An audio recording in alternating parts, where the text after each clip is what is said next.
An NFL insider just dropped a bombshell Patriots trade update ahead of the Tuesday NFL trade deadline across the league. We talk about trade candidates, trade targets, and all the things in between leading up for the Patriots and their 2025 NFL trade deadline.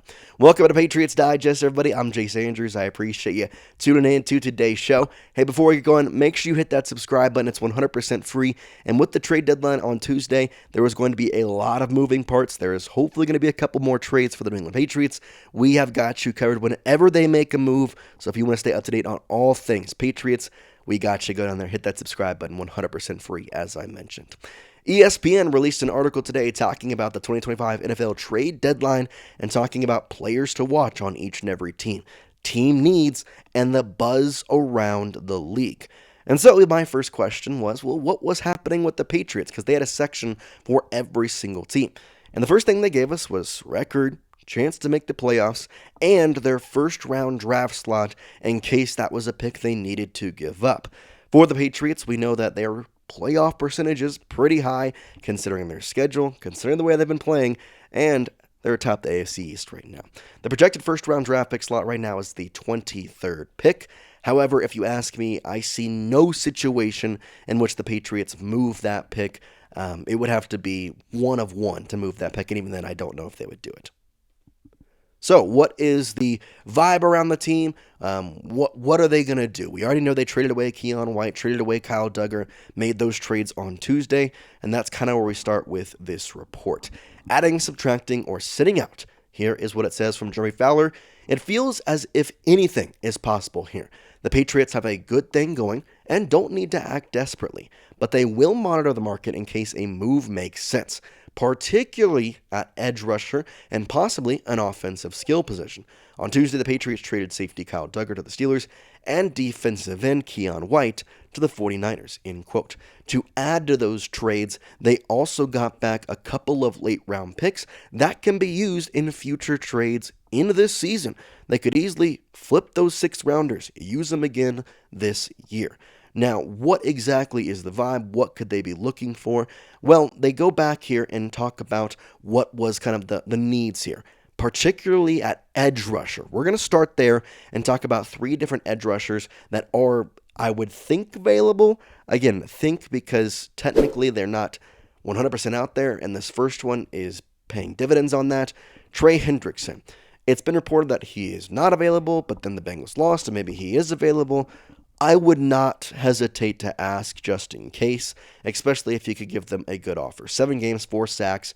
If you add this guy, you're adding an absolute demon on the defensive line, and I really do believe that he would help out this team tremendously.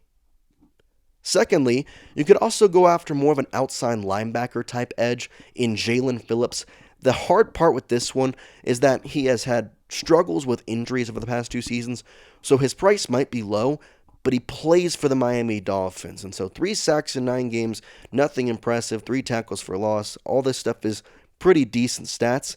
But because he's in your division, 1, it's a trade that most likely is not going to be made. And 2, it's a trade that would cost you extra probably because you're in the division. So I don't love the move for Jaelan Phillips, but I do want to put him as a possibility just because he would be a good fit here. But it's the trade outcome and what it would cost inside the division that I think would deter me from making this move. And the third and final guy is one that I actually like the most from our first-round pick, Kayvon Thibodeaux, an Oregon product. He's still just 24 years old. 8 games, 2.5 sacks, 5 tackles for loss, 12 solo tackles, has hit the QB 9 times, and has 21 combined tackles. I like a lot of what we've seen from Kayvon Thibodeaux. I think that his skills can be used better with the Patriots. I know that Daboll is, in theory, a good line coach, but I like Mike Vrable to fully unlock the skills of Kayvon Thibodeaux rather than Brian Daboll. Where does that leave us with the rest? He talked about skill positions. Let's continue on, though, because he did talk about a key position of need in this one. He said that running back was something that the key position is what they're looking at. A third back would be useful for Antonio Gibson, who was out for the season with a torn ACL, particularly someone who could contribute as a receiver and in the return game. The Patriots used a lot of pony personnel, which is 2 halfbacks, in the early part of the season. Also, if you don't know, there is reports out right now that Rhamondre Stevenson, he is not at practice this week, so there's a potential chance that it's going to be TreVeyon Henderson and Terrell Jennings as our two running backs this upcoming game against the Atlanta Falcons, which our running game is a smaller part, but I wonder if Mike Vrable will finally give some carries to TreVeyon. I know he fumbled last week, but I really want to see what he's got, and I'm curious how that will all work. But yeah, intriguing part of that there is that they talk about running back, but they never mention if they're in the market or what they've heard. So I kind of find that intriguing. And they do mention some guys who actually could be on the move. Talk about edge rusher Anthony Jennings, a 6-year veteran who started in the previous Bill Belichick, Drake Maye defense. He's now a backup to Harold Landry III and Clavon Chason. White also ahead of him on the depth chart. Jennings was supposed to be moved this offseason. The Patriots put it out there that Duggar and Jennings were available. Nobody bit. They both, for whatever reason, made the 53-man roster just as depth pieces. Ultimately, though, I really don't know what the use for Jennings is anymore. At this point, I would move him, even if it's for a 6th-round pick, like kind of what he did with Duggar, but you got to find somebody who would want him, and he hasn't played this year, so it might be a tough sell. However, he might be kind of one of those guys who's thrown into a package if you're able to bring someone in. Also want to talk about who they could be targeting, and this is the juicy part of the story. Ben Solak of ESPN saying the Saints wide receivers, Rashid, Shaheed, and Chris Olave, would be good targets, but Shaheed would probably cost less and also fits nicer into the spread and wealth style of quarterback Drake Maye, end quote. We've talked about Rashid Shaheed. We've talked about Chris Olave on this channel. You kind of know my opinion if you've watched those videos. I like Chris Olave more. 100%. He's the better receiver. He has a more long-term use for us, I believe. But Rashid Shaheed's the better price.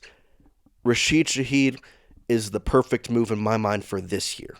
So, to me, it all depends on what Eliot Wolf, the Patriots front office, Mike Vrable, what they are planning to do with this trade deadline. Because if they're saying we want to go in on this season and get Rashid Shaheed, I'm not saying they're not going to offer Rashid Shaheed, but they might offer Chris Olave. I'm just saying that long-term plans, I can see them signing Chris Olave more than I can see them re-signing Rashid Shaheed. So if they want to go long-term, I'd fight more for Chris Olave.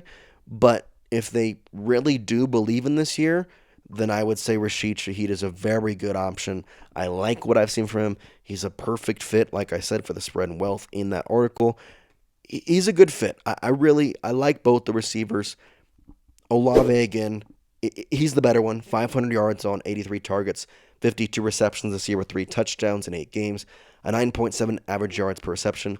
But the big thing with Rashid Shaheed, his average yards per reception is 11.1, 57 targets, 436 yards, and 2 touchdowns. So the stats aren't that different, but eye test-wise and just understanding football, I don't mean that in a bad way, but understanding football, you can tell that Rashid is just not as good as Chris Olave, and that's not a bad thing. He's still very good at the game of football, and I think poses a very good skill set, especially for the New England Patriots. I would like both, or one or the other. Obviously, I don't need both, but I would like either one of them to join the Patriots. Would be happier with Olave just because I feel like that's one that would be something long-term that I'd be happy with, whereas Rashid, I really think it might be one of those where I see him this year, and unless it's like eye-popping, I probably say, okay, I'm good. Like, I don't need him next year. But I want to ask you that question. Who would you like the Patriots to trade for in this upcoming trade deadline? Remember, it's 4 p.m. Eastern this upcoming Tuesday. Is there somebody that I missed? Is there somebody that I talked about that you believe would be a perfect fit? I want you to let me know your thoughts down in the comments section. I'm curious what happens. Ultimately, there were reports swirling that the Patriots were going to be more sellers than buyers. I think that report a little bit gets misconstrued because Keon White was not useful, so they just traded him away. Kyle Duggar was not useful, so they just traded him away. Anthony Jennings is not useful anymore, so I would not be shocked to see them trade him away. I think that the people they trade away are going to be people that we don't even see as like these guys that are playing at all. So maybe we might be selling more people, but we're buying more talent and more more assets than what we're giving up, if that makes sense. But that's all we got for you here today on Patriots Digest. We appreciate hanging out. Hope you have a great rest of your Friday, and we'll see you next time here on the show. Peace out, guys.